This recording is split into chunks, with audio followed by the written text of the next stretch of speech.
Man, oh man, baseball is beautiful. When I put these two teams together, Wrigley Field is so attractive. And watching these teams, even though the Mets are an expansion team, these uniforms even bring you back to the days of the Miracle Mets, Tom Seaver. Everything about Wrigley Field just brings you back in time. And everything about baseball is so gorgeous. And of course, everything I say is biased. That's just the way it comes out. But look at Wrigley Field. Look at the ivy on the outfield there. And look at that scoreboard. There's nothing like it in sports. I don't know much about football, but Soldier Field might have something like that, but not like Wrigley, because baseball has something that other sports don't have, and that is the deep history. Baseball goes back 180 years to the Elysian Fields and the Knickerbocker team, the Knickerbocker rules, and moving from town ball and rounders and the history of the game.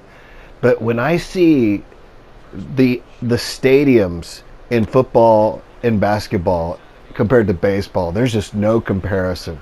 And when you look at the precision of the game, there's just absolutely no comparison. And as you guys know, Wrigley Field has got to be one of the most gorgeous fields. If it's just probably the most single gorgeous field in baseball, period. And there's a lot of gorgeous fields out there.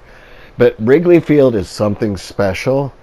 And I put them up against the Mets just to have fun, to kind of do a cool matchup, not realizing that the Mets, of course, I've always thought it, but not knowing it would juxtapose inside Wrigley Field to have this really ancient look.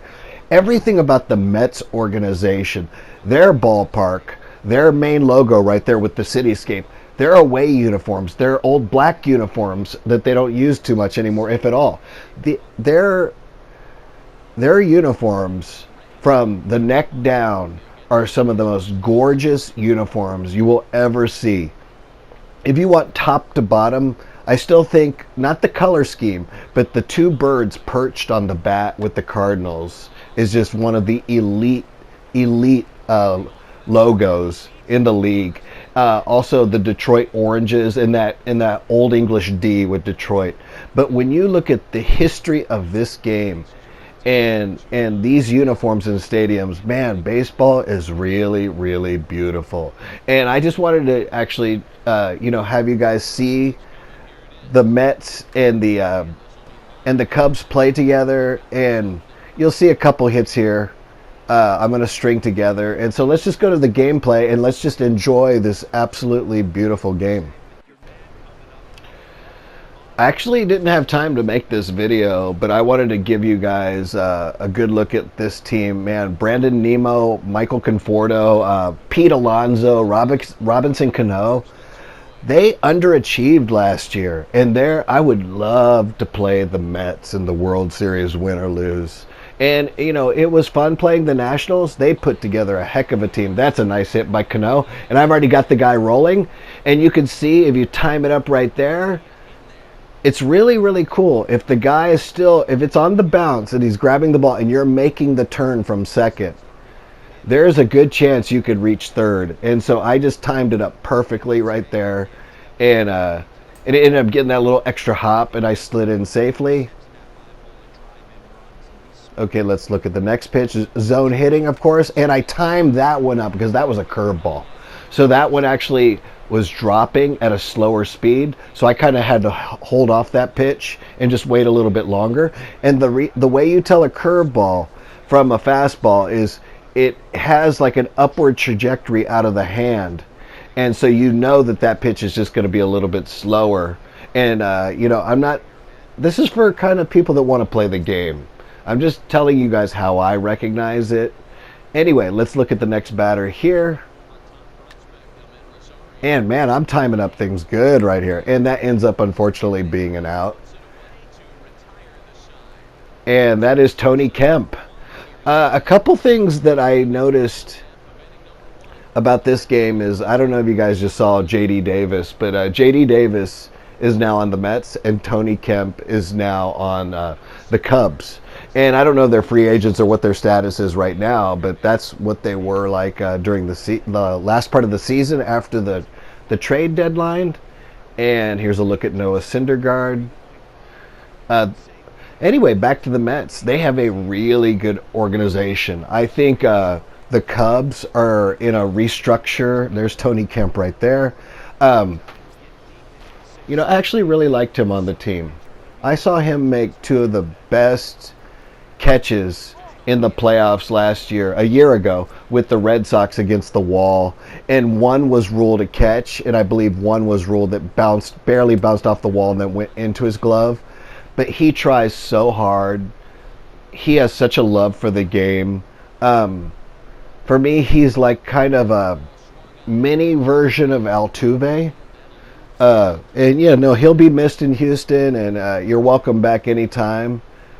Bring up those batting numbers just a little bit, but he's a great defensive player, and he plays two sides of the ball, so he's welcome back anytime as far as I'm concerned. And it's kind of odd to see him in a Cubs uniform, but that's the game. But there's the lineup right there. Jonathan Lucroy went from the Angels, if you guys remember that big throw from Cole Calhoun, who was actually he's a free agent right now, so he wasn't picked up by the Angels. The big throw went from Cole Calhoun to Jonathan Lucroy, with Jake Marisnick sliding in. I believe it was a 10-10 game at the bottom of the ninth inning, and Marisnick ends up giving Lucroy a concussion. And then I went to Angel Stadium, maybe a month later, and the next thing you know, they're booing Marisnick, who you would think they would know not to put him in the game, but they would clap when he got out. And then the bullpen's emptied, and basically it was on the verge of becoming a brawl, and luckily it did not become a brawl. But yeah, there had to have been probably 30 or 40 guys out of the away dugout and the home dugout, and I don't know if you know, but the bullpen is in deep left field for the Angels. Oh, nice catch right there. Anyway, there wasn't a brawl, and that was my point. Anyway, that's my video. Hopefully you guys liked it. You guys are welcome to watch a couple more batters. Baseball is such a beautiful sport that I definitely follow more than just the Astros. But with the Astros, I'm just so in love with the players. Love this team. Love everything about them. But, I just enjoy watching Altuve come up to bat, and I have hopes and dreams for his career, and I'm going to enjoy it every minute, every step of the way. But I would love to see Altuve hit a home run in Wrigley Field. That would be so beautiful. I don't know which division interleague play we're playing next year, but let's see. And if he gets into Wrigley Field, I will definitely pay close attention and see if I'll make a video if he hits a home run in Wrigley Field, or I'll make a video with his plays there. And too bad he's not an outfielder where we could see him playing something close to the ivy. There's a shot of the ivy right there. Thank you guys for watching, and I will see you guys next time.